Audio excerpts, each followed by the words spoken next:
Hey everybody, welcome to their GMG review. I'm back today with Warhammer 40,000 Codex Adeptus Sororitas.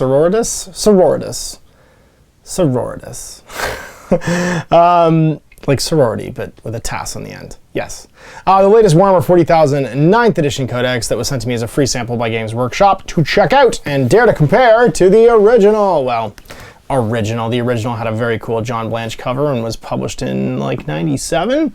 I also have that one. But if I did a comparison to those two, you guys would think everything was crazy and off the hook. So we're gonna just put that back over there. I was looking through it earlier to just do some notes of just like sort of like the overall global changes. There's slightly fewer stratagems in here. Some of the like sacred rites have changed. Some stuff's been redone to basically make this 9th edition compliant. First of all, Screaming Faces. You gotta have Screaming Faces in the 9th edition book. Whole wall of Screaming Faces. I like to think that much like in the back of the Rogue Trader book, this wall of Screaming Faces is the design studio. It's just each of them, and they've just done them as a different Screaming Face, as opposed to being weird mutants like they were in the Rogue Trader book. It makes me happy. I don't know. I kind of like that idea. I hope that that's what it is. I hope that someone somewhere has actually taken the time to do that. I'm probably wrong. And on we go to the actual book. So what do we got? We got a 128-page, fully 9th edition codex with all the bells and whistles that you would expect. Specific order rules, a bunch of new models and plastics. As the ranges expanded, obviously what I just showed you, that codex that I pulled out before, was the codex from the box launch, where we had the sort of like core units come out, and the first Plastic Sisters came out, and there wasn't a whole bunch of stuff to actually like show you. So what we have here though is of course the full gamut, hopefully, of current releases, including the big war suits, the big special character in a war suit. You've got, you know, crazy new sword Seraphim finally getting models, and all the other character releases that have come out since then. So you got like Morven Val. You've got the, whatchamacallit, Ephrael Stern and Kagan, the Bloody Tears are in here, and Astrid Durga and Agatha Dolan. And then, you know, your other, you know, fun stuff like the Dogmata, the Paragon War Suits, which I already mentioned, and, you know, the sort of like Battle Sanctum and stuff as the new hotness basically for models. You've also got Crusade Rules, additional bespoke minor objectives and stuff for your missions, and a lovely rundown of what it's like being a Sister of Battle, where they came from. Goj Vandar, the Age of Apostasy, takes over the Imperium, basically turns all of the men-at-arms that are working for the Ecclesiarchy into a zealous rabble of Crusaders, and he is eventually struck down by the first of the Sisters of Battle, who were the bodyguard basically at the time. They realized he was an apostate and killed him, and went on to found with her companions the Order of the Ebon Chalice, which is the sort of poster child, the Ultramarines, if you will, of the Adepta Sororitas. I like that they put Big E up top. How is it organized? The Emperor! Always up top, always in our hearts. And then the Abbess Sanctorum of the Sororitas, the Prioress, and then all the different orders militant that go down there. We have Morven Val, the actual Abbess Sanctorum. Oh my god. You know when you like inhale some spit and then whew, it just gets stuck? That's where I was at just now. And her rules, she's the cool Paragon Warsuit character. Different Wars of Faith. Celestine, she's still around. Ephrael Stern and Kagan, the Bloody Tears. She's the, of course, character from the wonderful Demonofuge comic book. Original sort of like OG Sororitas storyline. The different orders militant. We got Martyred Lady. Sorry, Martyred Lady, I guess, is actually the poster child that's always painted, but Ebon Heart is the big one. As far as, Ebon Chalice, rather, is the big one as far as the original Elisha Dominica's order. And the Order of the Argent Shroud. Someone's going to be yelling at the screen that I said Ebon Heart, and it's supposed to be Ebon Chalice. It all blends together. The Orders Minoris, like the Glowing Chalice, the Thorn, the Iron Veil, Ashen Shrine, the non-militant orders, like the people that talk to telephones and put people's arms and legs back on. Pictures of the cool new plastics. Pictures of the cool new Hospitaller and Dialogus. I like that she's just screaming at the sky. And she's got a dying battle sister she's given the rights to. Lovely Mortifer and Arcoflagellants and the Repentia Superior and all that stuff. The Paragon Warsuits, the new Celestin Sacristans. These are the big new melee Sacristans, which are pretty cool. Celestians. And then, still with the Triumph, the Dogmata, who's maybe one of my favorite miniatures. Like, such a cool miniature. The pose is cool. She just has like a weight to her mace. I love that. I love the Agatha Dolan miniature. It's a very old school like style mini. I like the nose too, but I like all the all the details are so cool. And then Astrid Third, the Reckoner in Arms, who's holding on to the big Sacred Standard. The new tank, the Castigator, Immolator. Beautiful color photos. And we're into it. All right, here we go. What everyone's been waiting for. Ash, shut up about this boring story stuff and give us those sweet, sweet rules. Well, what do we got? We got a 9th edition codex. So Battleforge rules, Army rules, Match Play rules, Crusade rules, where you can become a living saint. It's pretty cool. It's like your path to sainthood. Data sheets, war gear, points, and rules reference. Now, these points obviously should be the same as the ones in Chapter Proof 2021. This is coming out afterwards, so I guess it would just trump them. Because Chapter Proof 2021 is, no, it's all coming out the same day. So, like, they should match. If they don't match, I don't know. So, I mean, they should. I'm not saying they will. They should. The Comm Patrol, which I assume will be a box for sale at some point, which is pretty nice. You've got a Rhino. It's basically the starter set that was with that old codex.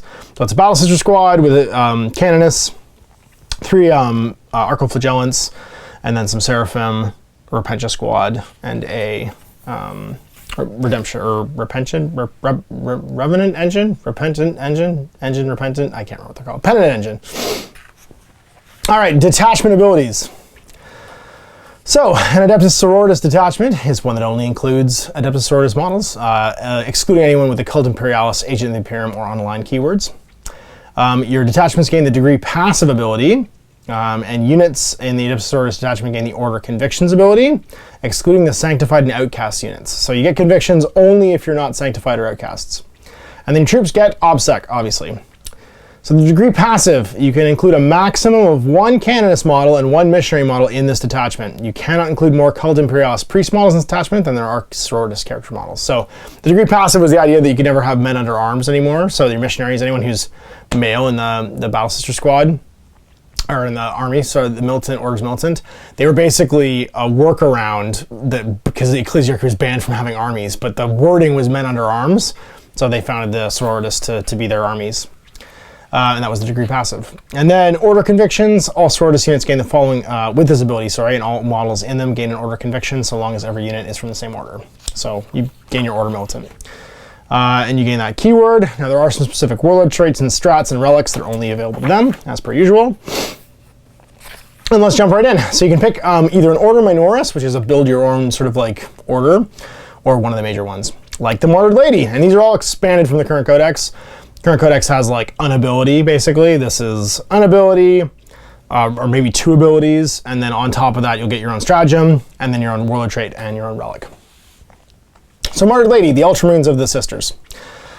At the end of any phase, other than the morale phase, in which any unit in this condition was destroyed, you gain a miracle die, which is a d6 you can use to sub in any roll.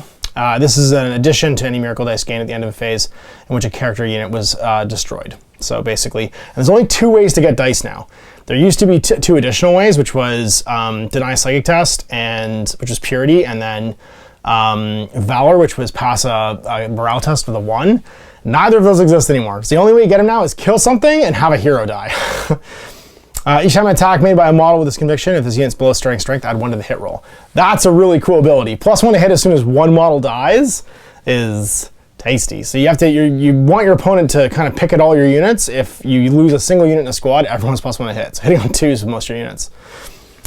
And then Honor the Martyrs is your strat. It's 1 CP. Use strat at the end of a phase in which Order of our Martyred Lady character model for your army was destroyed by an enemy unit. And until the end of the battle, each time an Order of our Martyred Lady model makes an attack against them, you're +1 to wound. So kill one of your characters, that unit gets, your whole army gets +1 to wound against it for a CP.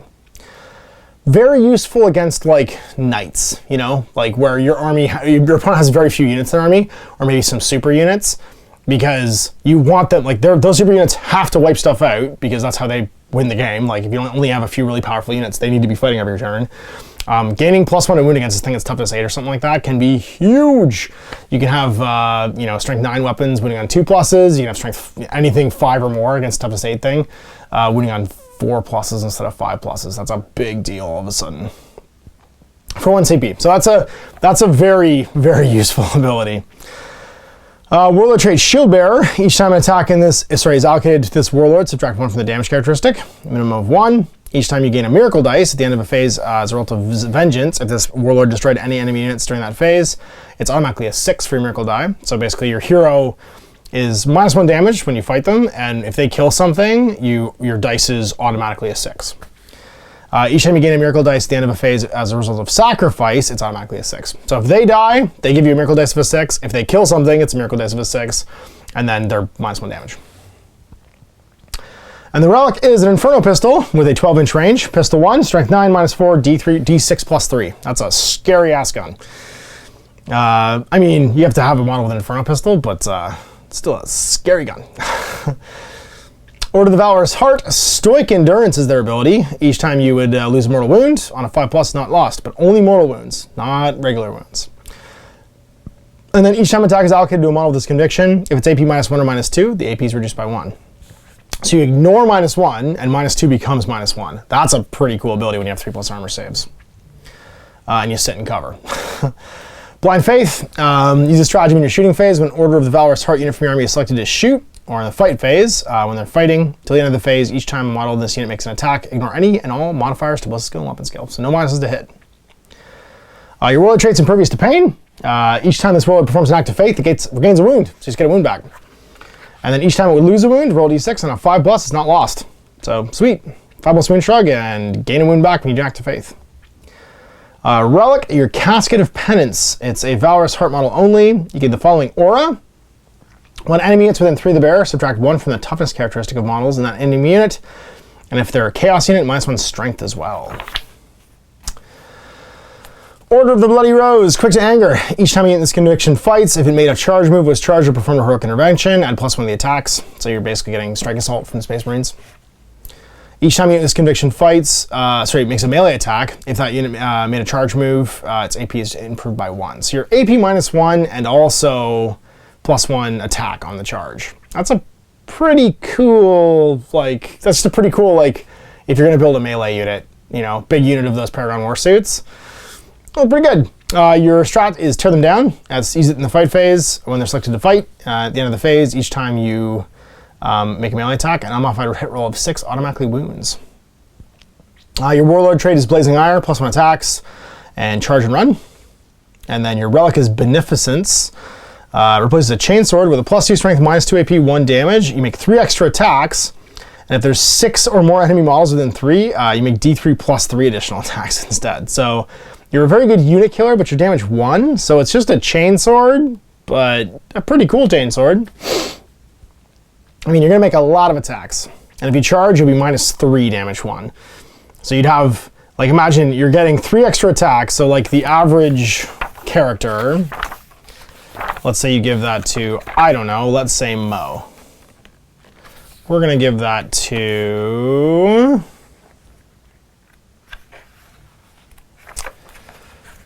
Can we give it to a Paragon Warsuit? No. Oh, I forgot to look and see if there's a Paragon Warsuit, general character. There isn't, because they don't have a Chainsword, so it doesn't even matter. What am I talking about? I'm an idiot. We can give that to a... Who's got a Chainsword even? A Missionary? He's got a Chainsword. Palpatine does not have a Chainsword. Who's got a Chainsword? Canonist. Can you have a Chainsword? You sure can. So it looks like you can give it to a Canonist. So 4 attacks, 5 on the charge, 6 from the Warlord trait, 9 if there's 6 or more models, plus D3. So 12 attacks, 2s and plus, -3 AP, strength 3 though. Not terrible. Order of the Ebon Chalice, Daughters of the Emperor. If any units in your army have this conviction, when you're determining which sacred rites are active, after you've determined your mission, you cannot randomly select 2 traits. Instead, you have, after you've selected 1 sacred rite, you can then select a second. Both are active. So basically, instead of rolling for 2 random ones or picking 1, you can just pick 2. When you perform an act of faith, you could first discard a miracle dice. If you do so, One miracle dice that you use in that act of faith is considered a 6. So you just discard one, and it becomes a 6, or a different one becomes a 6. Cleansing Flames is your strat, 1 CP. Add 4 to the range of all flame weapons that models in that unit are equipped with. Each time a model in that unit makes an attack with a flame weapon on a modified wound roll of 4+, the target takes a mortal wound, in addition to any normal damage. Maximum of 3 mortal wounds can be inflicted per phase via the stratagem. That's an amazing stratagem, except for that subtext. And like, we literally just saw a book, the previous book, which was the AdMech book, that had almost the same ability. I mean, it was on 6s instead of 4s, but there was no cap to the mortal wounds. So you just put them on the destroyers and let them go. That's sad. You're supposed to be the flame army. I mean, I guess, but only being like, why cap it? Just make it good. Just make it good. Make it good. Why not? Make it a 6 and make it good. Make it be able to be for all of them. Terrible Knowledge is your Warlord trait. It's because you talk to the Emperor and he tells you terrible things. If this Warlord's on the battlefield, the miracle dice you gain at the start of the first battle round is automatically a 6. That's sweet. Whilst Warlord's on the battlefield, each time you spend a command point on a 5+, that's refunded. And then your Relic is the Enunciation of the Creed. It's a Condemner bolt gun and replaces it with 24-inch range, rapid fire, just a regular bolter, and then the stakes are Assault 1, 4 -2 damage. And then your ability is, before selecting targets, select one or both of these profiles to attack with. Each time attack made with this weapon's plus stake is allocated to a Psyker model. The model suffers 3 mortal wounds in addition to the normal damage. So, I mean, putting 3 mortal wounds on a Psyker, Mortarian's a Psyker. You know, like, there's lots of big Psyker flying around that Swarmlord's a Psyker. So you hit him, and then you just do 3 mortal wounds, and then he makes a save and maybe takes 2 damage. That's pretty cool. The Argent Shroud, deeds not words, acts non-verba. Each time a unit with this conviction makes a normal move, until the end of your shooting phase, it counts as remaining stationary. So even if you move, you're stationary. Or advances even, that's pretty cool. Each time a unit with this conviction is selected to shoot or fight, you can reroll 1 hit roll or 1 wound roll, resolving that unit's attacks. Argent Shroud is so good. That's not quite being blue. That's not quite as good as being a Death Skull in the Orcs, but getting a hit and a wound roll with small units and being able to make a normal move or advance, and then you count as being stationary in the shooting phase. That's so good. And everything has the convictions that isn't like Sacrosanct, or what are they called? Are the vehicles, I guess, is the question. Nope, they're just hallowed, so the vehicles will have it. Immolator can have it. Your Immolators can all run and still shoot. Your Battle Sanctum is not relevant to this conversation. Castigator can do it. It's a vehicle, hallowed, smokescreens, Castigator. Yep. And it's got an order. So you could run and be stationary with the Castigator, which is pretty cool. And its battle count is not terrible. 9 -3 damage, heavy D6, and it's got blast. Or Pyre Shell, heavy 3d3, no cover. 6 -1 damage. I like what you got going on, Argent Shroud. Faith is our shield, 1 CP, used in any phase. When an order of the Argent Shroud model in your army would lose a wound as a result of a mortal wound, and it's a 4+ shrug. Nice psych phase like ability. Selfless Heroism is your Warlord trait.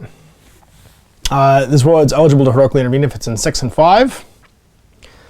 At the start of the fight phase, if this unit Warlord is within engagement range of enemy units, it can fight first. So you have basically always strike first, and you get to jump in farther. And then Quicksilver Veil, order the Argent Shroud model only, +3 move, and your -1 hit. That's a really decent, really decent relic.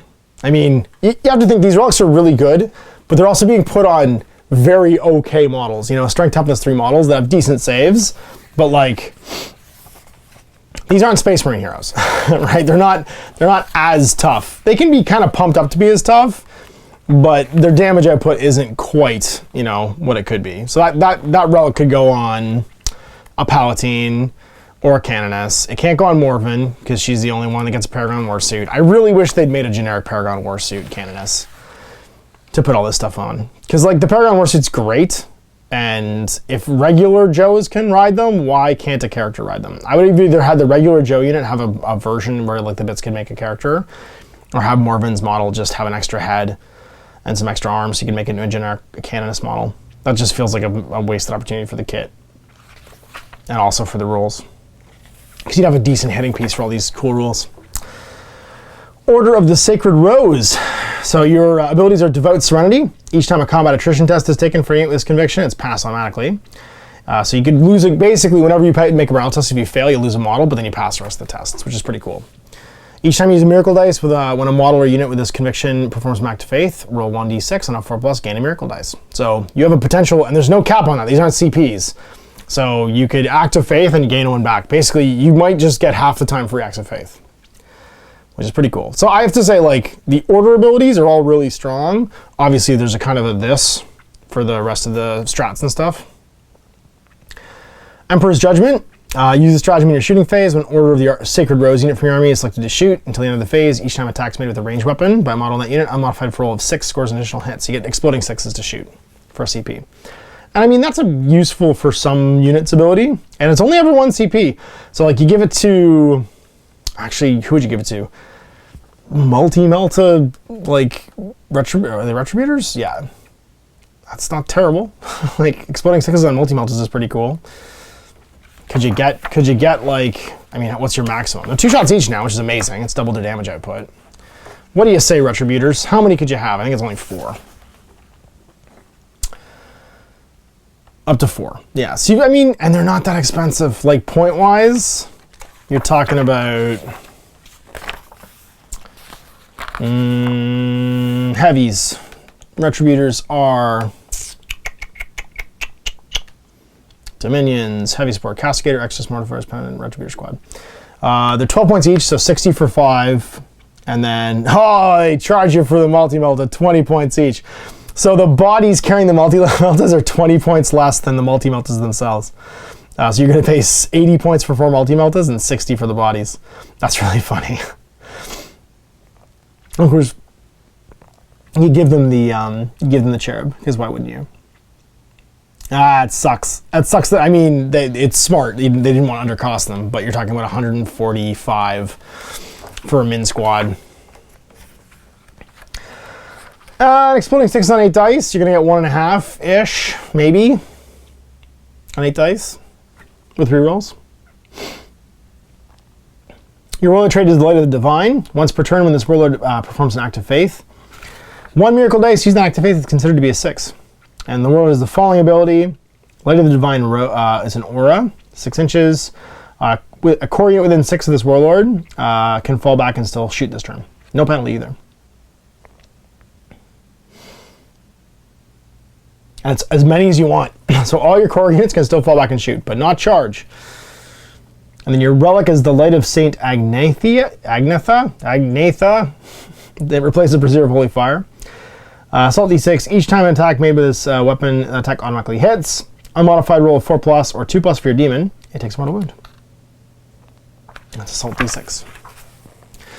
And then it's Minoris Convictions. If you make an Order Minoris, give it a name. You can pick 2 of these unless it says otherwise. So pick 2 of the following. Shield of Aversion. If its AP is -1, it's considered 0. Yeah, sweet. Hallowed Martyrs. Each time an attack is made by a model with this conviction, if it's below starting strength, +1 to hit. So you're looking at some of the ones from the other armies. This one's not quite as good, the Shield of Aversion. It's not quite the Argent Shroud.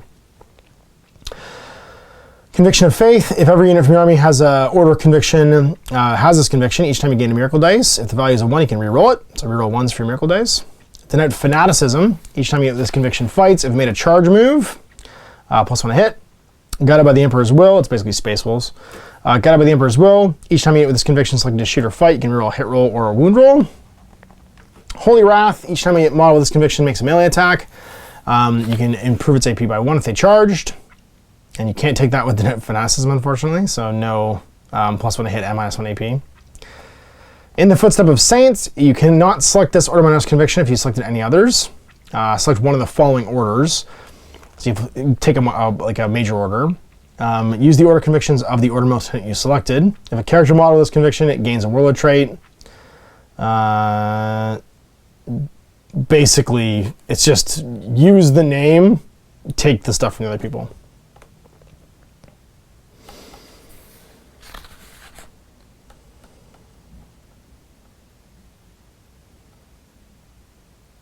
Perfervid Belief. Each time a model or unit in this conviction performs an act of faith, you can first discard a miracle die. If you do so, one miracle dice is a 6. Purifying recitations. Each time a deny the witch test is taken for a unit with this conviction, add 3 to the result. It's not cumulative to anything else, like Pure of Will. Raging Fervor. If you make an attack with a Melta weapon, the target of the attack is always considered to be within half range. If the weapon has a pistol or assault type, and that weapon has a heavy type, and the target's within 18. So basically, pistol assault, always in half, and if your multi-meltas are bigger, then if you're within 18, you're in half. Rites of Fire, add 4 to the range of all flame weapons. Can't select it with Raging Fervor or Unshakable Vengeance. Righteous Suffering, each time an attack is made with a unit with this conviction, a modified wound roll of 1 or 2 always fails. So basically, slightly less good transhuman physiology, but for your whole army. So you can only ever wound them on a 3+. Slayer of Heretics, each time a model with this conviction makes an attack against a character unit, +1 to hit. Unbridled Valor. Each time actually, that's Slayer of Heretics would be amazing against knights, because you can often knights will have like 4 character knights, and your entire army would be +1 to hit against them. Unbridled Valor. Each time a combat attrition test is taken, add 1 to the test. Unshakable Vengeance. Each time a model with this conviction makes an attack with a bolt weapon, ignore any hit roll ballistic skill modifiers. Can't be combined with Raging Fervor or Rites of Fire. And then Witch Hunter, each time a model with this conviction makes a melee attack against a Psyker, reroll hit rolls of 1. And if it's against a Psyker character, reroll hit rolls of 1 and reroll wound rolls of 1. And that's it. So we're down a bunch of stratagems. There's a few less. I think there was 34 in this book, and there's 31 now. And they're in a weird spot because they've rearranged these books. Here we go. So things that still exist. So Open the Reliquaries is still there. What other pregame ones are still there? Saint in the Making. Is it still called Saint in the Making? I can't remember. Saint in the Making. Because they're not organized by type in this old book, so it's actually really hard to compare them, which is a pain. Yeah, but the Open the Reliquaries is still there. It's basically the same for 1 CP. Cleansed by Fire, which is a battle tactic. Is it still in here? And sometimes they just change the names too. That's the problem. It's you have to actually play, like, know the effect more than you know the names, because they'll just like slightly change a name, and it's almost impossible to figure out what's new and what's old. I'm just gonna start going through them. Cleanse by Fire is 2 CPs. Using your shooting phase until the end of that phase, when a model in that unit shoots with a flame weapon, don't roll determined. It's all just max shots. So 2 CPs for max shots from all your flame weapons. I mean, you could max out a Retributor squad with like 4 heavy flamers and do 24 strength 5 hits, which is pretty cool. 2 CPs for Embodied Prophecy. Uses in your fight phase, and select a Seraphim squad. You get +1 to wound. That's pretty good because everybody's strength 3. You know what I mean? So like for a Seraphim squad, being strength 3, being one of their downsides, for 2 CPs, I mean, they see the future and they know where to hit you. 1 CP for Exceptional Proficiency. Using the shooting phase when Celestians shoot, or in the fight phase when they fight, you get +1 to hit. Extremist Trigger Word, and that does affect the Celestian melee guys. So +1 to hit. I mean, they hit on 3s, I think, normally. Where are my elite choices? Celestian Sacristans, that's right. Hit on 3s normally. So you have hit on 2s for 1 CP instead of 2, which is nice. And they are strength. The halberds are +3, so strength 6. I mean, you could juice them up with the +1 to hit on the. Actually, it wouldn't be +1 to hit on the charge. You wouldn't need that then, because you could just give them the +1 hit on the charge, and they'd always hit on 2s. And the additional -1 AP, so they're AP -4, which is kind of neat. Oh, sorry, the Hallowed Mace is the one that's actually the superior gets the halberd. They'd be strength 6 then. -2, 2 damage. Hallowed Maces are pretty good, being 2 damage. I mean, they're Space Marine killers. I think they're supposed to be Space Marine killers. Or Chaos Space Marine killers. Extremist Trigger Word, 1 CP. I think that's the same as before. Where are you? Extremist Trigger Word. I remember this one from the old book, which is to trigger your Arcoflagellants. Yep. And it's 2 CPs before. It is 1 CP now. Using the fight phase when Arcoflagellants fight. Until the end of the phase, change the ability of all Arcoflagellants in that unit to be, each time an attack is made with this weapon, make 3 hit rolls instead of 1. At the end of the phase, roll a d6 for each model in that unit. For a 1, they're destroyed. So they get +3, +3 3 attacks each with their flails. And they've reversed the roll. It used to be a 6, now it's a 1. Suffer Not the Witch for 1 CP. Use it when your Administorum's units are selected to shoot, or in the fight with these when they're going to fight. Till the end of the phase, each time a model in that unit makes an attack against a Psyker, add 1 of the attack characteristics hit roll. Sorry, add 1 of the hit roll, and 1 of the, and if it's made by a Ministorum character, it's +1 to hit and +1 to wound. So, I mean, that's pretty cool. For you take that on Paragon Suit Lady, whose name has already escaped me because she's brand new, Morphin Val, and she's going to be. Just with her gun, she has a heavy 2d6 Sanctorum missile launcher, which is for, I mean, it's or the Prioress missile. You want to shoot the Swarmer with the Prioress missile, she's going to hit on, well, she already hits on 2s, but she'd wound on 2s instead of 3s, which is nice for 1 CP. Divine Intervention, so we're into the Epic Deeds now, 2 CPs. Use stratagem when an Adepta Sororitas character, excluding named characters, is destroyed. And instead of using any trigger words for when they die, at the end of the phase, they're set back up on the battlefield as close as possible to where they were destroyed, not within engagement range. The models return to play with a number of wounds remaining equal to the number of miracle dice you discarded. You can't use this stratagem if you do not have any miracle dice remaining. This stratagem can only be used once per battle. So you can use this once per battle to bring somebody back to life, and if you have a 6 miracle dice, they come back with 6 wounds. But you can't do it to named characters. So no doing that to Morven, but somebody else could come back. Your Palpatine could come back. I mean, these guys only have 5 wounds, so you're not using a huge die to do it anyway. Fiery Oratory for 1 CP. Use at the start of any phases other than the command phase. Select a priest model in your army that is not intoned to hymn this turn. They can intone 1 hymn that it knows that's not already been intoned. It's automatically inspiring. No need to roll. Martyr's Immolation, 1 CP. Use any phase when an Immolator that's equipped with Immolator Flamers is destroyed, just explodes. So for 1 CP, your Immolator automatically blows up. Rites Restoration. Use the stratagem at the end of your movement phase. Select a Hospitality unit from your army. It's within 3 of a core unit. It's not starting strength. Up to D3 of the selected friendly unit destroyed models are returned to the unit with their full runes remaining. So that's pretty cool. If you're core and you're within 3 of a Hospitaller, so let's talk about what units qualify for that. Obviously, 1 wound Battle Sisters, cool. Celestians have 1 wound. They're core, that's cool. Show me those Sacristans. Still only 1 wound. But you can bring D3 of them back per turn. That's pretty cool. 2+ save, come back to life.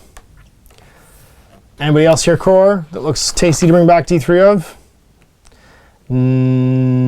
Paragon Warsuits? Adeptus Ministorum Core Infantry Unit. Do they have the infantry tag? No, they're vehicles. Sweet. Okay, they didn't miss that. I was like, can you bring this? This is like bringing back bikes with the Space Marines. No, you can't bring back Paragon Warsuits. She's not that good. She's good. She's not that good. You could bring back... Arcoflagellants have 2 wounds now, which is kind of cool. They're core. They're infantry. They are Ministorum. So you could bring back 2 wound Arcoflagellants. You could bring back Crusaders, because why not? Bring back your Storm Shield dudes. Repenches could come back. The Flagellants come back is not a terrible idea. Anybody here got 2 wounds? Nah, nobody's got 2 wounds. Everybody's just got 1. Try to figure if there's anything really worth doing. Martyred for 1 CP. Use when you gain a miracle dice. You gain additional miracle dice. If the model that was destroyed was an Adepta Sororitas Warlord, you gain D3 plus 1. So if you have somebody die from sacrifice, you get a miracle die plus 1 for a CP, basically. Trading a CP for miracle dice. Moment of Grace for 1 CP. Use this after making a hit or wound roll for an attack by a Adepta Sororitas model in your army, or after making a saving throw. Discard 1 or 2 miracle dice from your miracle dice pool. Add 1 to the result of the roll for each one you discard. So you can basically nudge your dice as opposed to re-rolling. That's super handy because it's automatic. Suffering and Sacrifice. Use a stratagem in the fight phase. Select 1 Sororitas Warlord, Saint Potentia, or Living Saint unit from your army, excluding vehicle units. Until the end of the phase, that unit is known as your Suffering unit. Until the end of the phase, each time an enemy unit is selected to fight, If a model in the enemy unit is within engagement range of your suffering unit, those attacks can only target your suffering unit. So you can draw attacks towards one of your engaged models. That's a Saint Potentia, a Living Saint, or a Warlord. So whoever your Warlord is can just suck up the attacks. Open the Reliquaries for 1 CP, extra Relic, Sacred Burden. That's a Adepta Sororitas model that's not a character. You can get an additional Relic, basically. And then Saint in the Making to get an additional Warlord trait on somebody. All right, so we're into the ploys, of which there are many. Angelic Ascent, take a jump back unit, take them off table, put them back anywhere it's more than 9 from the enemy in your next movement phase. Battle Rights for 1 CP. Use stratagem at the start of your battle round. If your Warlord has the Sororitas keyword and it's on the battlefield, roll a d6 to randomly generate a Sacred Rite. Then you can select one Sacred Rite that's currently active and replace it. So for 1 CP, you can just like do on-the-fly Sacred Rite that you want to change. But it's a randomly generated one.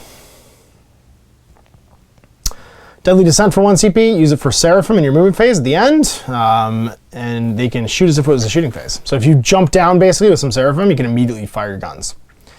And I think you're in your, whatchamacallit pistols, your Immolator pistols, what are they called? Not Inferno pistols, the other ones. I think they're 12-inch range now.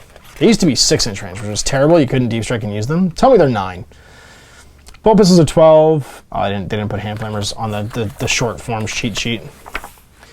Hand flamers. Hand flamers are range. Are they within deep strike range? Tell me they're within deep strike range. Range weapons. Still not seeing hand flamers. Bolters, Exorcist, E, F, G, H. Heavy bolter. Hand flamer comes before heavy bolter here, folks. Is there a pistol in here somewhere? Did they give him a fancy name? Don't tell me they didn't give him a fancy name. What is it? They gave him a fancy name, probably.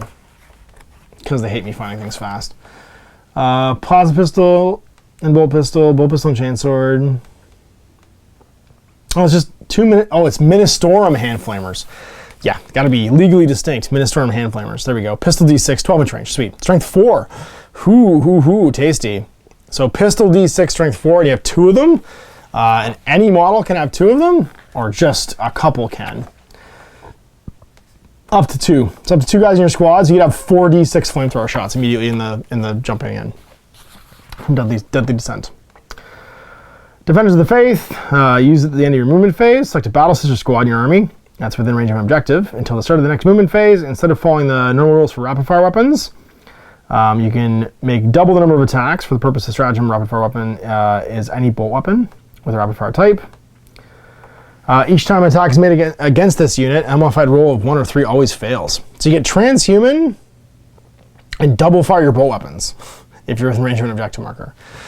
That's pretty cool for 2 CPs. Take a big battle sister squad and just park them and then go to town. Desperate for Redemption, 2 CPs. Use stratagem in the fight phase. When a Sisters of Battle unit from your army is targeted by a melee attack until the end of the phase, each time a model in that unit is destroyed by a melee attack. If they haven't fought, don't remove it from play, and the destroyed model can fight after the attacking model's units finish making attacks. After doing so, any other rules that affect this model, like when it's destroyed, are triggered, and then the model's removed from play. So basically, Desperate for Redemption means you could charge a unit in, basically get targeted by a melee attack, and then all die, and then fight afterwards. So like, even if you're all dead, the models stay there, even if they're wiped out, and then you would get to fight afterwards, and then get removed. So that's a pretty neat ability to tie something up and still get to fight, because it's a guaranteed for 2 CPs, that Redemption unit goes and fights. And Repentia are amazing. Like, for their points, they are heavy hitters, because they all have Eviscerators. So they are running in strength 6 times 3 or minus 3, 2 damage, minus 1 to hit. And there's lots of ways of buying plus 1 to hit because they're core. Yeah, that's a pretty great. Like, for sure I'm going to hit you. 2, take the thing that gives them plus 1 attack on the charge 3 times each, so 30 attacks at 4s, maybe 3s, and take the exploding 6s. Devastating Refrain, 2 CPs. Use stratagem in your shooting phase when an Exorcist model from your army is selected to shoot. Until the end of the phase, that model's Exorcist missile launcher or Exorcist conflagration rockets can target units that are invisible to the bearer. So shoot a line of fire for 2 CPs. Holy Rage, 1 or 2. Use it in the charge phase, select a core unit from your army. Until the start of the next command phase, the unit gains the Zealot ability or the Fanatic ability. So Zealots reroll hit rolls, and then Fanatic is charge and fall back. If that unit is within 6 of a priest when the stratagem is used, it costs 1 instead of 2. That's interesting that it's only cheaper based on you including a priest. Usually it's based on unit size or value. This one's just based on proximity to another unit, which I find interesting. You don't often see that. I mean, it's thematic, but it's not. It's just weird because it doesn't have to do with value of the unit, which is what these CPs usually go up in cost for. Purity of Faith for 1 CP, using your opponent's psychic phase after a psychic test is passed for an enemy psyker, and any Deny the Witch is made. If that enemy psyker is within 24 of a Sororitas unit, roll d6 on a 4+ is denied. So you just cancel it on a 4. Faith and Fury for 1, use after a Sororitas unit from your army is performed an act of faith. For an attack's hit roll, you can reuse the same miracle dice for the attack's wound roll. Sweet. And you don't count as having performed another act of faith. Final Redemption for 1. Using the fight phase, when an engine of redemption unit from your army is targeted by a melee attack until the end of the phase, each time a model in that unit is destroyed by a melee attack, roll a d6 on a 4+. After the model's unit finishes attacking, you take d3 mortal wounds. So basically your redemption, or penitent engines rather, like freak out when they die. Judgment of the Faithful for 1 CP, use it in the movement phase. When a Sororitas core unit from your army falls back, they can still shoot, but not charge. Righteous Impact for 1 CP, use it when a Paragon Warsuit or Engine of Redemption unit from your army finishes a charge. Select 1 enemy unit within engagement range of your unit and roll a d6 for each model in your unit that's within engagement range of the enemy. For each dice result that equals or exceeds the unit's toughness, take a mortal wound. On a roll of a 6, take d3 mortal wounds instead. So it's a mortal wound on a 6 automatic, basically on a higher than your toughness, but some things are just going to be higher than a 6 toughness anyway. So if you charge a vehicle, the enemy unit takes a mortal wound on a 6. So that's useful. You're fishing for 6s. I mean, but you couldn't use Miracle Dice for that because Miracle Dice tell you what you can use them for. I was like, you can just put in 6 Miracle Dice and do a bunch of D3 mortal wounds, but you can't. Blessed Bolts for 1 CP. Using your shooting phase, when your Sororitas unit's selected to shoot, until the end of the phase, each time an attack's made with an Artificer Crafted Stormbolter. Why can't you just say Master Crafted? Why don't you just... We have a word for that. It's not Artificer. Unmodified roll of 6, the target suffers 2 mortal wounds, and then attack sequence ends. Holy Smokescreen might want to hit. Holy Trinity, these are vehicle ones. Use a stratagem in your shooting phase. When a Sororitas unit from your army selected to shoot, select an eligible target for that unit. It's within range of, visible to at least 1 model equipped with a bolt weapon, or 1 model in that unit equipped with a flame weapon, and 1 model that's equipped with a melta weapon. At the end of the phase, models in that unit can only make attacks that target that enemy unit, but you're +1 to the wound roll. Inviolate Shield Wall for 1 CP. Use this on Celestian Sacristans or Crusaders units. Until the end of the phase, each time attacks made against that unit, you're -1 to wound. And then Thrice Blessed Hull for 1 CP. Select a Hallowed model for your army. Until the end of the phase, that model gains the following ability. It's an aura. When enemy psyker is within 12 inches of this model, each time a psychic test is taken and it's failed, you take a Perils of the Warp. You take Perils if you just don't make the test. And then we got Blessings of the Faithful. This is kind of chapter command for your Sororitas. Now you can have one that's basically added to whoever. So each time you give a model a blessing, it goes up in power points, and these can be given to anyone who's not a named character. So you can upgrade any Canis or Palpatine models from your army, which is, I think, just everybody with the support staff. Because I'm pretty sure the support staff are the ones that don't have that tag. So, obviously not the missionary, the Palpatine, yep, Canis, yep. Palpatine doesn't have the Palpatine, oh, she does have the Palpatine keyword, I'm losing my mind. So just those 2. So,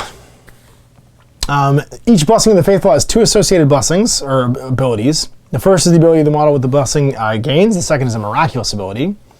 To use a miraculous ability, first discard a miracle die, and then the range goes up based on the value of the miracle die. So if you discard a 1, it's a 1-inch range. 2 to 5, it's a 3-inch. 6 to 6-inch.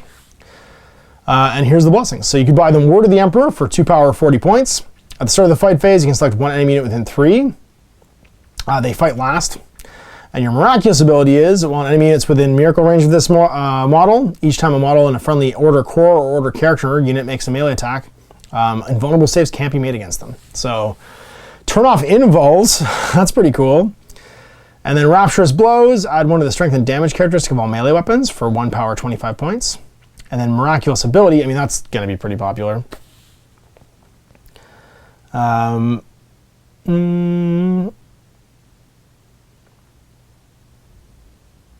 doesn't say here if you can give people more than one. Oh, you can give them one blessing. Each one can be given one blessing. There you go. And then your Miraculous Ability for Rapturous Blows is, while a friendly Order Core or Order character unit is in miracle range, each time a model in that unit makes a melee attack on an unmodified wound roll of 6, it does a mortal wound in addition to normal damage.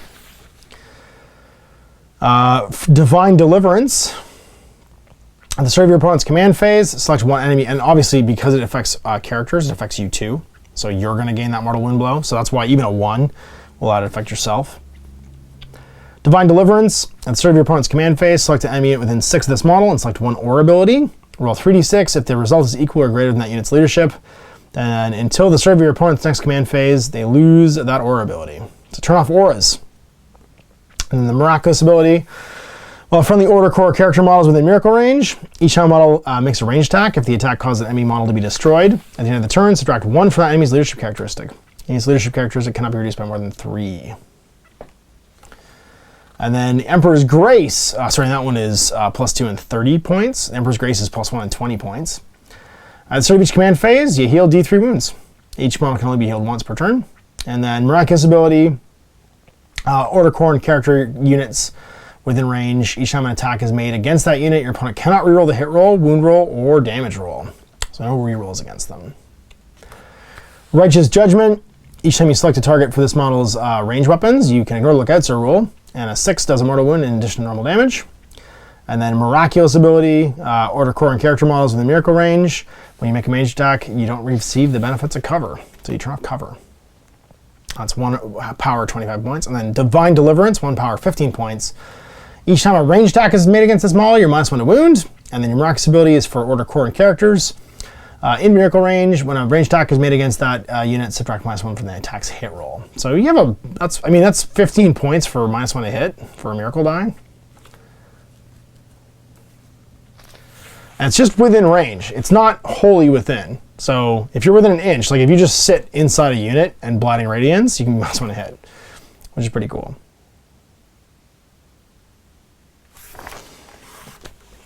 All right, Warlord traits. There are 6, obviously, and the named characters all have some. So I'll go through those last. Your Warlord traits, Inspiring Order. Each time this Warlord intones a hymn or uses an ability in your command phase that specifies a range, you're +3. Does not affect a miracle range of any abilities. This Warlord has the following ability, Inspiring Order. It's an aura. Friendly core within 6 of the Warlord. That unit ignores the combat attrition penalty for being below half strength. Righteous Rage. Reroll the hit roll and reroll the wound roll. That's pretty great. Executioner of Heretics, aura. -1 leadership for enemy units within 6. And then each time a combat attrition is taken, you're -1 from the test for enemy units within 6. Beacon of Faith. Start of the command phase. If this warlord's on the battlefield, you gain a miracle die. The miracle dice can only be used for your warlord's acts of faith or miraculous abilities. And it's discarded if it's not. That's such a wonky rule. I don't like that you need like another color miracle die in your pool that goes away or you just associate with her. So I guess she generates her own miracle die that only she can use and it goes away at the start of a turn. So you just have to use it every turn. I mean, that's cool if you're going to give her a miracle, so then she can just activate it every round. Like that -1 to hit one, you take Beacon of Faith and she just gets it for free every round. Indomitable Belief. While a friendly Order Core infantry unit is within 6 of the Warlord, the invulnerable save models in that unit receive by Shield of Faith is improved by 1. To a maximum of 4+. So basically 6+, you get like a 5+, or 4+ for your Purity. Or Shield of Faith, sorry. And then Pure of Will, you can deny the Witch, and add 3 to deny the Witch tests that are taken.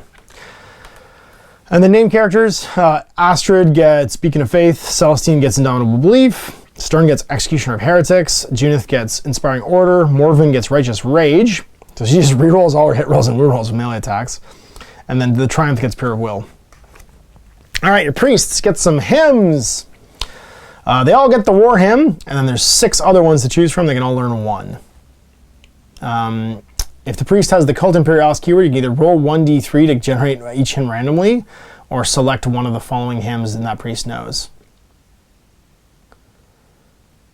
The priest model has the Sororitas keyword. You can roll a d6 to generate it randomly, or you can select which one. If the priest...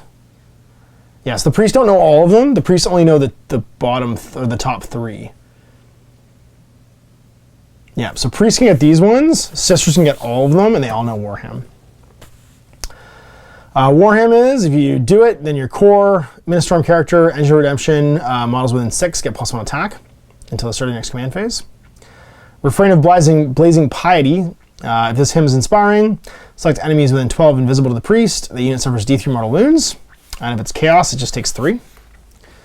Chorus of Spiritual Fortitude. If this hymn is inspiring, select a friendly Ministorm core, Ministorm character, Engine of Redemption unit within 6 of the priest model. If that unit or this model is being affected by any psychic powers, it's no longer.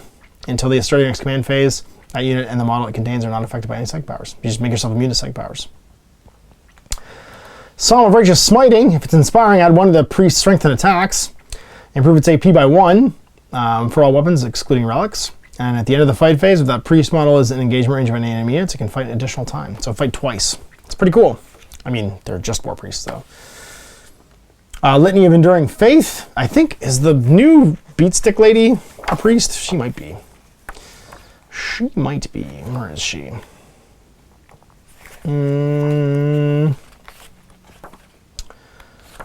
She... Not the Magifier, not the Preacher, not the Celestian Squad. The Dogmata. Is she a priest? She is! I knew it. There we go. Well, that's who you give it to then. The Dogmata fights twice and gets all of her additional stuff. So she only has 3 attacks, but she's strength 5 minus 2 damage. So she'd have +1 strength and attack, so she'd be strength 6 with 4 attacks, and you can give her all the additional stuff to up her attacks as well. She'd be AP minus 3. And then she can fight twice. I mean, that's worth it. She's super cheap, and she would just wade into stuff and start killing. Litany of Enduring Faith. If this hymn is inspiring, select a friendly Sororitas model, core, or character within 6 of the priest. Their invulnerable save for their Shield of Faith goes up by 1. And you could combine that with Indomitable Belief. Verse of Holy Piety. If this hymn is inspiring, select a friendly Sororitas, core, or character within 6 of the priest. Select 1 Sacred Rite that's not active. It's considered active in addition to the one that's part of your army. And then Catechism of Repugnance. If it's inspiring, select a friendly core or character unit within 6. Each time they make a ranged attack with a bolt weapon, 6 is automatically wound to hit. And if that attack targets a unit within half range, your AP is improved by 1. So neat. And we're jumping into relics. There's quite a few. We got the Blade of St. Eleanor. It's a Blessed Blade, +2 minus 3 damage. The Brazier of Eternal Flame. Replace the Brazier of Holy Fire. If it's a demon model, they're -1 to hit. So if you're targeted by a demon, you're -1 to hit. The bearer gains the following ability. While enemy cycles within 18 of the bearer, each time a psychic test is taken, for a unit that contains any double, they suffer perils. So a cool aura upgrade for your Brazier. Brazier of Holy Fire. I keep saying something else. Wrath of the Emperor, Sororitas model equipped with a bolt pistol only. Wrath of the Emperor is 18, pistol 4, 5 minus 1, 2 damage. It's a cool bolt pistol. Litanies of Faith, Sororitas model only, once per battle. If the bearer of the battlefield, you gain a miracle dice. You can reroll that dice before adding to your pool. So once per battle round, sorry. You can reroll your miracle die. Not even if you just roll a 1, you can just roll it again. Mantle of Ophelia, Canoness only, -1 damage.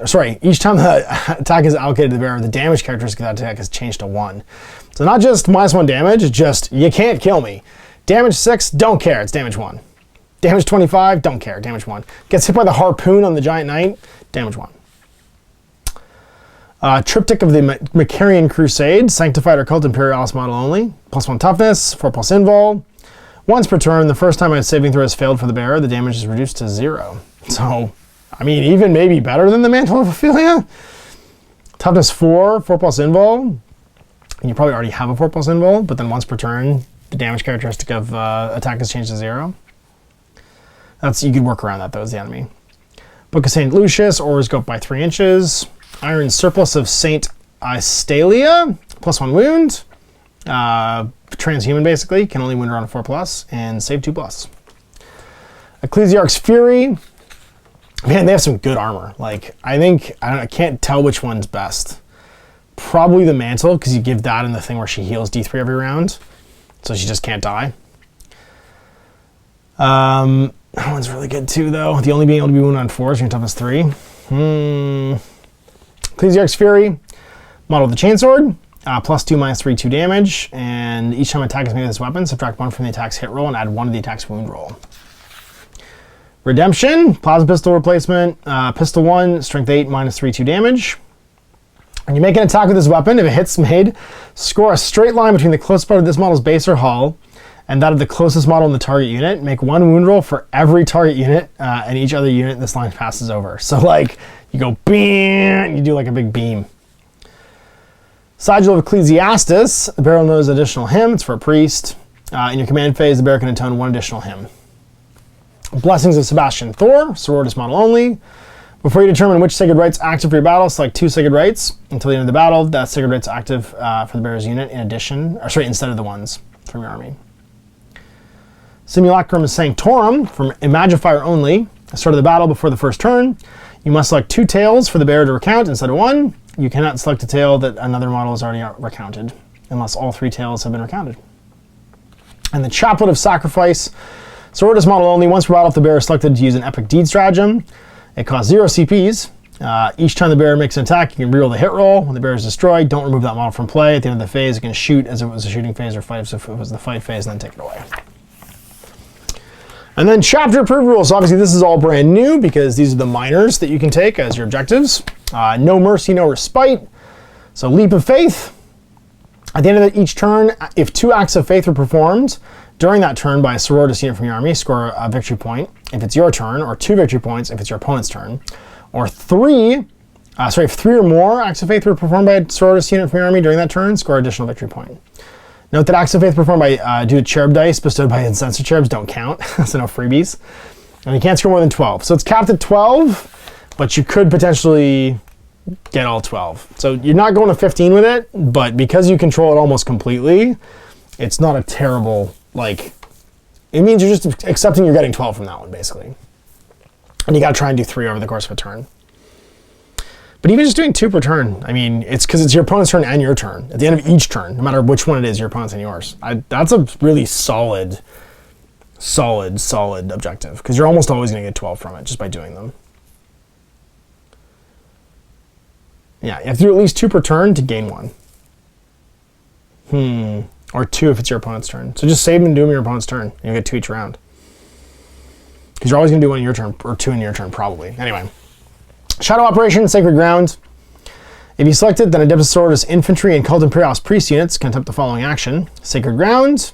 You can perform this action at the end of your movement phase if it's in range of an objective marker that has not already been consecrated. A unit cannot start this action while there's any enemy units, excluding aircraft, in range of the same objective. It's completed at the start of your next command phase or at the end of the battle, whichever comes first, provided the unit performing it is still within range.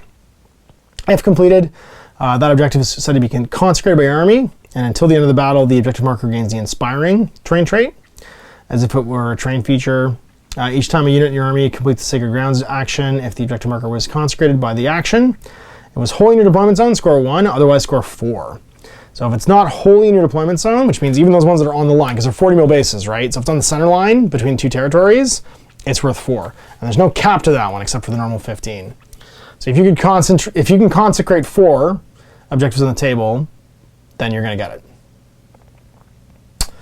Not terrible.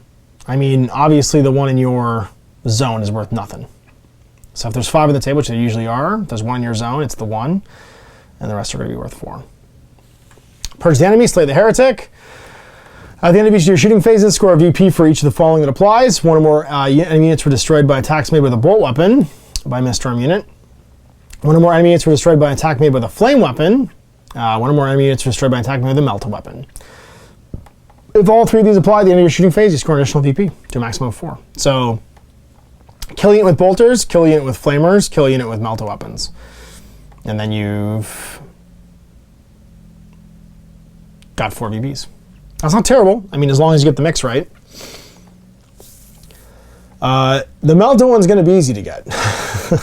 The flame one, probably easy too. The bolter one's probably the weakest, the hardest to do. Battlefield Supremacy, defend the shrine.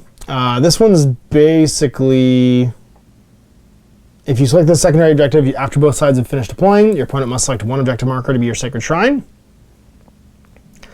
If the only objective marker on the battlefield is in the enemy's deployment zone, then this must be the sacred shrine objective marker. At the end of your turn, you score 3 if you control it. At the end of the battle, you score 3 additional ones if you control it. At the end of the battle, reduce the number of victory points you've earned from the secondary by 3 if your opponent controls the shrine.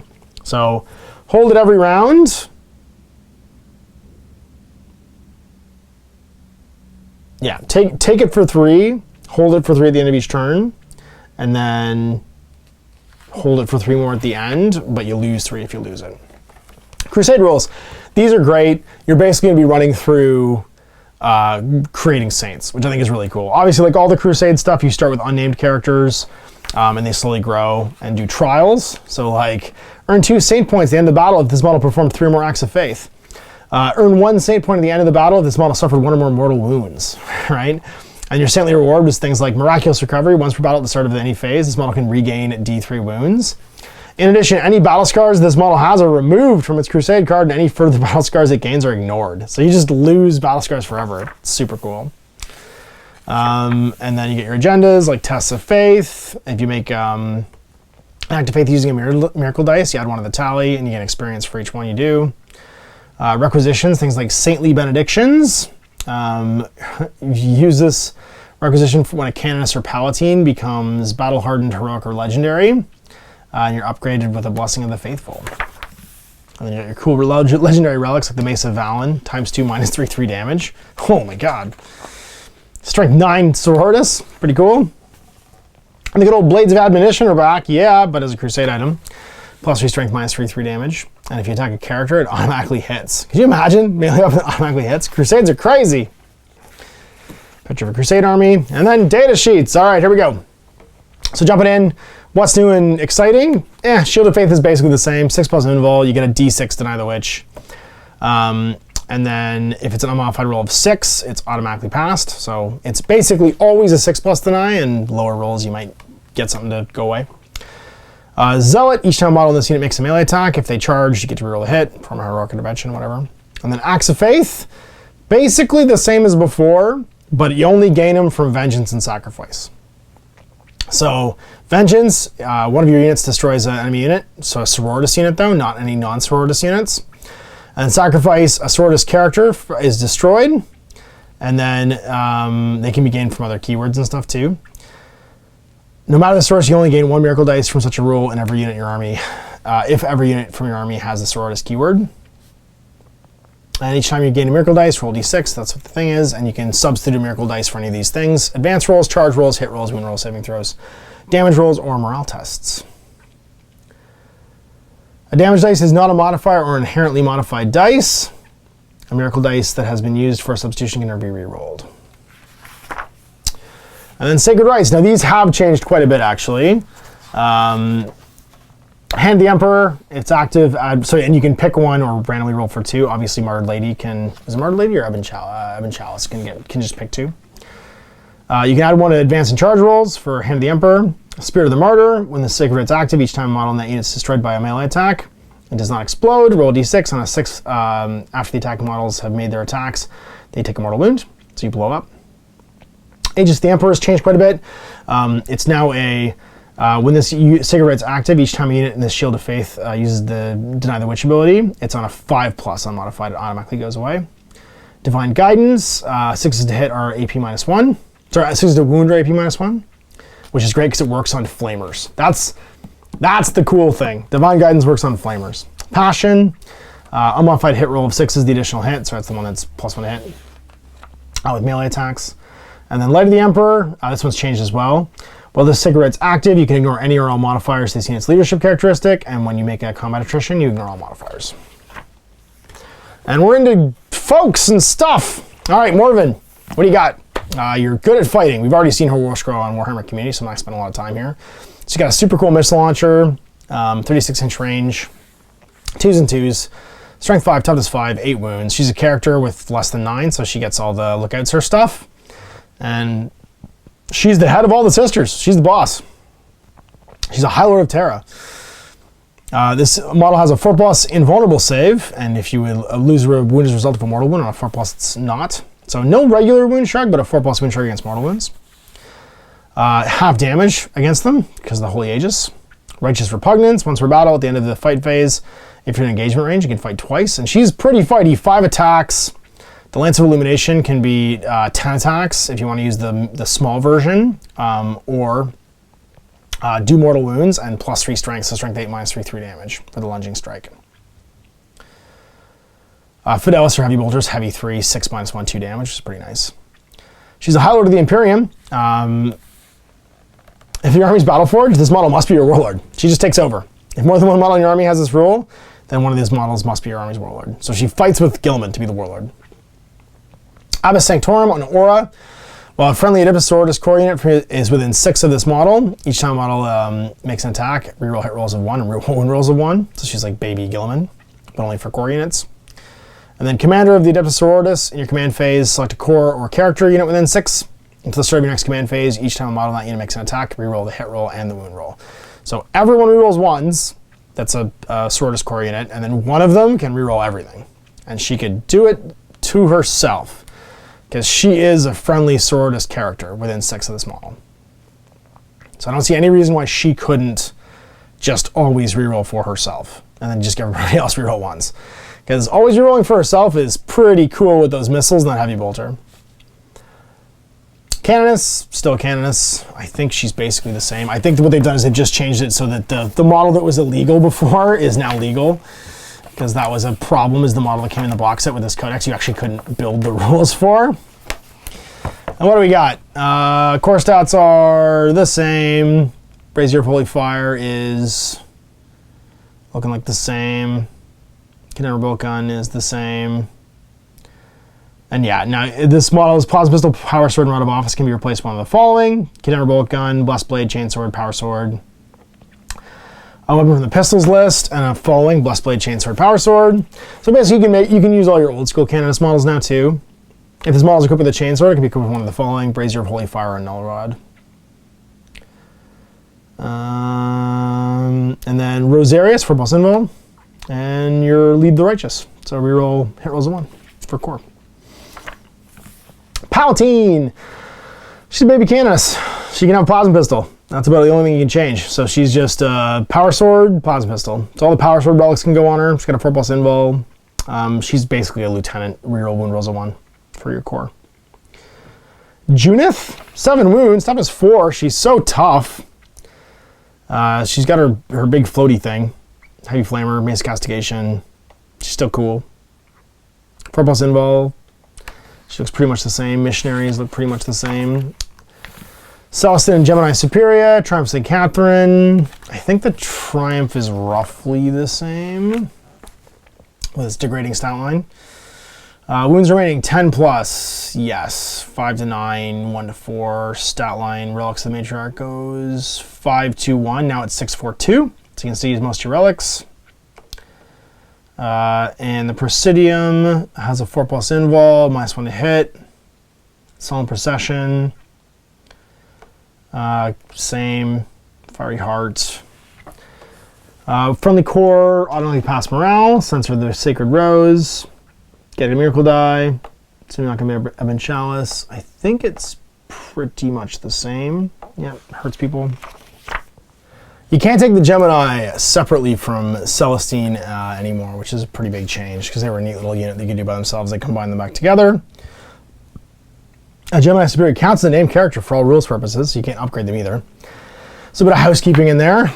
Ephrael and Kiganel put in from the Psychic Awakening books. Battle Sister Squads. Astrid Thurga and Agatha Dolan. I do love these miniatures.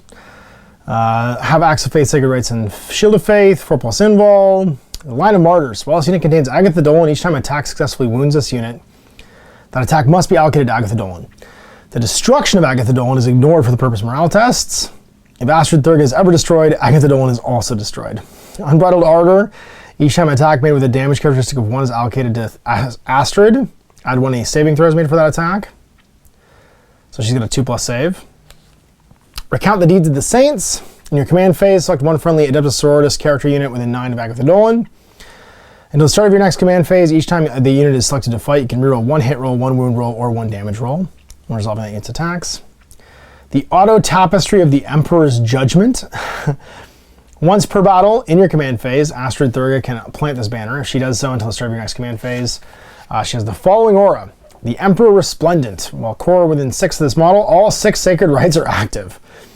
The Order Pronatus, if Astrid Thurga is included in your army, then the Open the Reliquary stratagem costs 1 fewer CPs to use the first time you use it. If Astrid Thurga is in your Crusade force, the Relic Requisition costs 0 requisition to use. And then Hagiolatry. If Agatha Dolan is included in your same Crusade as Saint Potentia model, and if Agatha Dolan is on the battlefield at the end of the battle, that Saint Potentia model gains 1 additional Saint point.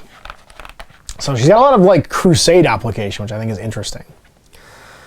And she's basically just an Imagifier, like really similar stats, 1 extra wound. Obviously +1 save and +1 leadership is nice.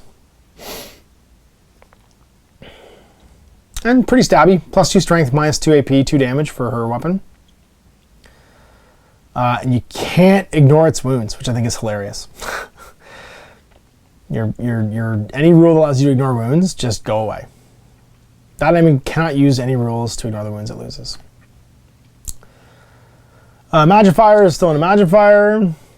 Obviously they've changed everything to include core, so like Tale of the Faithful is order core within 6, you roll advanced rolls. Tale of the Stoic, order core within 6. Attack characteristic strength of 3 or less as made against this unit, subtract 1 from their wound roll. Which is like las guns at this point. I can't think of many things that are strength 3 or less. Tale of the Warrior, order core within 6, add 1 of the strength characteristics of this model. Dialogus,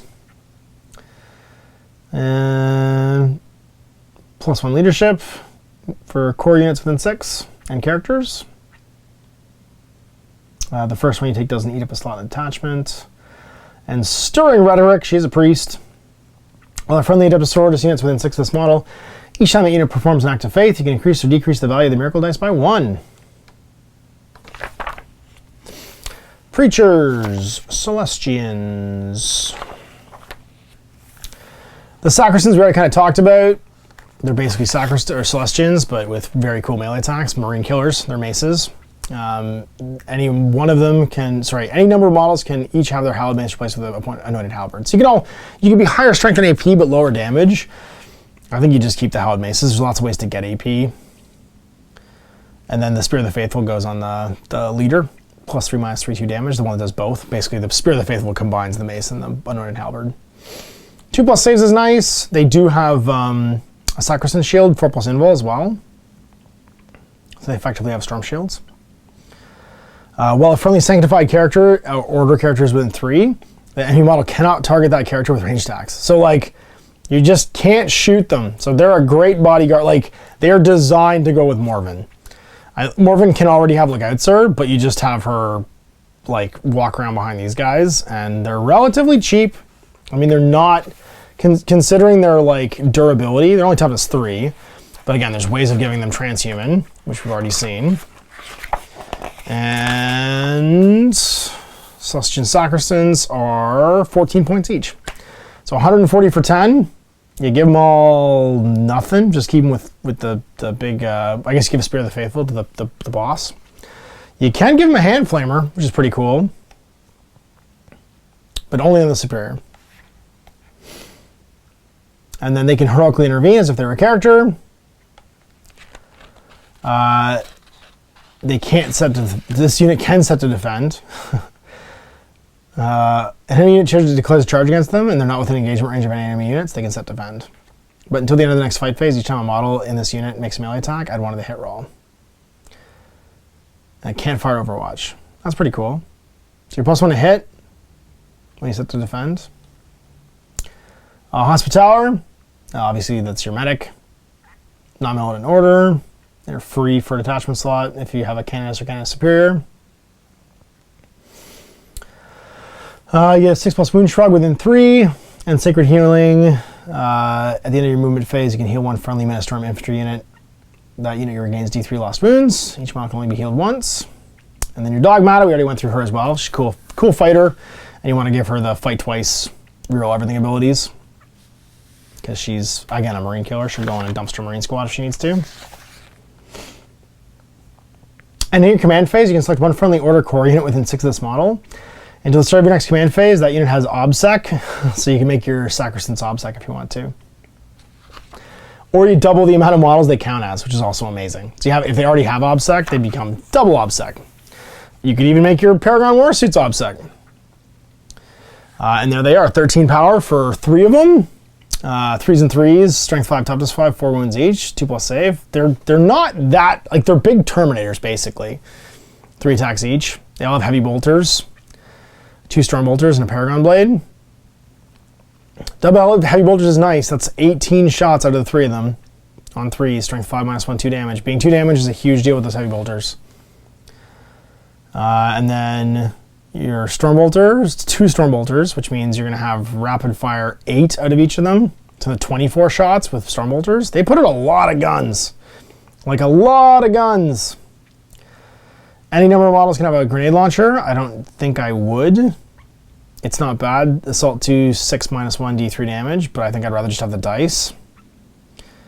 Any number of models can have a heavy flamer or a multi-melta. You can also just give them all multi-meltas, which is a pretty cool, I mean, that's a pretty cool platform for multi-meltas, but it makes them significantly more expensive.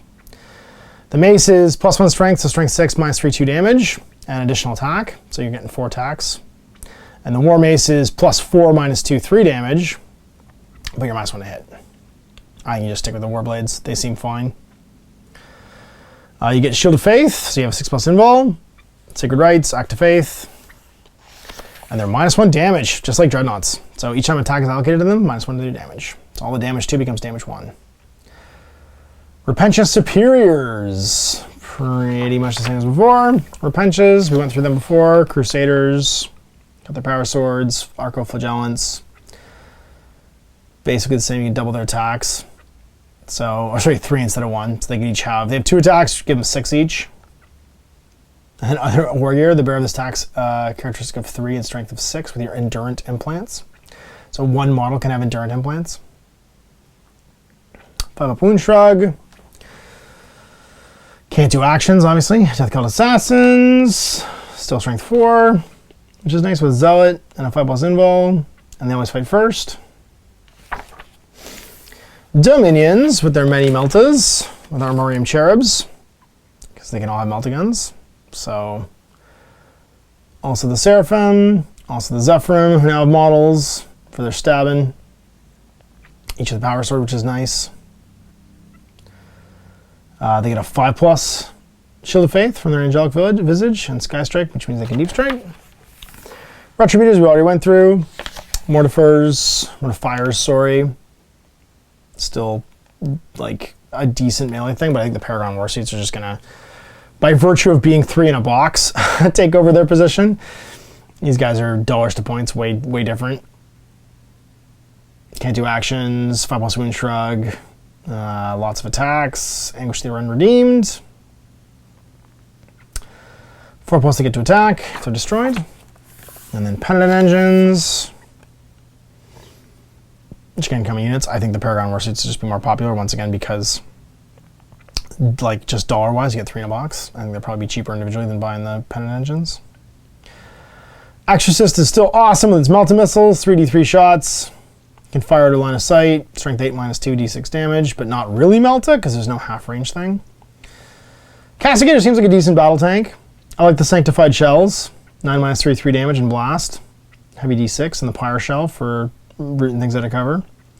Stormbolter, Heavy Bolter, and Castigator autocannons also seem pretty good. Heavy 43, 7 -1, 2 damage. I think you just keep the battle cannon though. Battle cannon seems real good because it has blast. Although Heavy 43 is a nice consistent amount of shots for the double autocannons. Rhinos, hey look, it's a Rhino. Hey look, it's an Immolator. With the increased ranges still for its Immolation Flamers to 18, heavy 2d6, strength 6 -1, 1 damage, and you can auto blow it up obviously. Can also take multi-meltas, which is nice. The Battle Sanctum, it's a trained feature, which is breachable, defensible, light cover, obscuring, scalable, and inspiring to only Adeptus Mina Storm. Consecrated Ground, Chaos or -1 leadership within 6, Prayers of the Saint. While there are any Battle Sanctum trained features in the battlefield, Cult Imperialis Priests gain the following action. Pray to the Saint. At the end of your movement phase, one Cult Imperialis Priest or Sororitas infantry unit for your army that's wholly within one friendly Battle Sanctum trained feature gains a miracle dice if they perform the action. Got our weapon definitions and profiles, which won't be news to anybody. And then some point values, which again, I've gone through kind of the key ones, but I'm just gonna give you guys a look because dissecting point values is not my forte and also seems dreadfully dull to me, so I'll just let you guys see them. And that's it, glossary, and we're done. Yay, we did it! Codex Adeptus Sororitas. I only mispronounced 90% of the words in here. And it's a nice add-on. It's a nice thickening of this book right here. Particularly, I like the Crusade Rules quite a bit. I love the fact that you have added features to make your army feel like it's doing what a Sisters of Battle army would do, which is try and become one with the Emperor through acts of faith and miracles and benevolence and the walk of becoming a living saint. I think the 9th edition Codex is doing that really good, and clearly whoever wrote this really, really, really gets the original sort of like vibe and theme of this Sisters of Battle from the 90s. A few things I do wish, but obviously these are just all wish listing. I wish that there was more Sisters characters that you could do things with, because really it's the Palpatine and the Canonists that get the bulk of the weight for like relics and warlord traits and stuff put on them. That's only 2 profiles, and you release this super cool Canonist in a Paragon Warsuit, but she's a character. If you just given us like the Grey Knight Grandmaster version of that, you know what I mean, where the Grey Knight Grandmaster could wear one of the Nemesis Dread Knights. If the Paragon Warsuits are out there and regular Sisters are wearing them, just give us an extra head for Morven and some extra arms and something to make us a Canonist in a Paragon Warsuit. It's a super cool model. Everyone's going to want to convert their own. And it would have made some of those relics, I think, sit a little higher up in the totem pole. But they seem cool. I like that their secondaries obviously lean into the Sisters thing. Consecrating Ground, which is it's like opposite Death Guard, you know what I mean? Where you have the Death Guard go literally the other way and they want to defile ground. So it's, from a game design point of view, it's not new territory really to have them, Blighting Ground, Consecrating Ground, it's kind of the same thing. But having some unopposable ones, like using Miracle Dice in your opponent's turn and your turn, to do acts of faith, those are fairly, like that's a pretty like uniquely Battle Sisters thing, and it's unopposed. Like your opponent can't, unless he doesn't interact with you at all, he can't really stop you from doing it, which is an interesting thing. So, and again, acts of faith, you use a Miracle Dice, and you use it to just replace a thing. So like, if your opponent doesn't make you make any saving throws, like you can even like fail one automatically with Act of Faith to just get that CP if you want to. Or make you make a morale test and like have you swap in a dice. It doesn't matter if you pass or fail, it just matters that you perform it. So if you have a dice pool of Acts of Faith, and obviously you're gonna gain Miracle Dice from a bunch of different things. Sort of every battle round you get one for free, and then you get one from dying and killing. Then I guess you need to do, if you do 2 in each of your opponent's, like if you just save 2 dice, you'll have one automatically at the start of the turn. You'll probably get one somehow by killing or not being killed. There's a bunch of ways to just get them throughout the course of the game too, like by praying and stuff, or using the building. You're gonna get 12 just by doing it twice, you know what I mean, in your opponent's turn. So I do feel like there's a lot of room to early on score those points, and that's a neat design thing to make them feel competitive, and also like they have some control over 12 points of their secondaries. But they do cap it at 12, I think, specifically for that reason, because you have franchise for it. So it's a neat book. I like that they're still leaning into the Sisters of Battle thing and making them like feel like a real army. This definitely takes them to the next level just from like a unit selection point of view, and gives them a lot of stuff. There are some units though that just feel like they compete with each other, like the Penitents or the Flagellants and the Repentia. I don't really see an argument to ever not just take Repentia. Repentia are amazing. Obviously you have another melee bodyguard unit, which is the Sacristans, and I do like there's some like actual like melee units in here, but like there's a bit of redundancy. Like there's not a huge amount, like these are kind of neat. You can take them in a unit of 6 though, so not a huge unit, like a 6 wound unit that fights first. They do a lot of damage. You can stick them in a Rhino and have them pop out, but like these 2 units compete with each other directly, and this one does a lot of little attacks. This one hits like a ton of bricks, and you have a specific stratagem to make them always be able to fight. Even if they all die, they can just always fight anyway. And then give you miracle dice. I don't know. It just feels like there are a few units in here. Like these ones are kind of feel like leftovers still from just old books, and people still have the models and stuff. They just compete with each other directly. I don't know that the Zephyr. I mean, the Zephyr are neat, but I don't know that you'd like. I don't know why you'd take melee troops when you can take really good shooting troops and shoot and scoot and hold stuff. You don't really want to engage with this unit when you could engage with this throwaway melee unit that's less points and can always fight. And has a wound shrug, and can just dump it over Rhino or something like that the turn it wants to charge. So yeah, I don't know. And again, like the mortifiers, like the Paragon Warsuits and the like feel like they just outclass the Pennant Engines and the mortifiers completely. And so you have stuff that's thematically cool and like neat and looks amazing. Like the models look amazing and they're super in theme with 40k. But from a design point of view, going wide with the units in this book, it feels like there's a bunch of things that like sit on the same shelf now, but one of them is just clearly like a better choice. And so you're like, right? It's the problem Space Marines have where there's intercessors and then there's all the other troop choice units. And some of them are good, like they have a reason to be taken against certain armies and certain matchups and stuff like that. But then there's just intercessors and intercessors are great. So it's gonna happen. I would call it from a design point of view, the Stormcast Eternal problem. And it's just starting to creep into this book, obviously, because from this, where we had almost no units, we're moving into having like a fuller complement of units. And it's just something to be mindful of. So I would look at the design for the sort of like in the same class units like Pennant Engines, now the Paragon Warsuits, who also shoot amazing, and the Mortifiers, and be like, what actually makes us want to take one of these things over the other that fulfills a battlefield rule that feeds into what this army wants to do.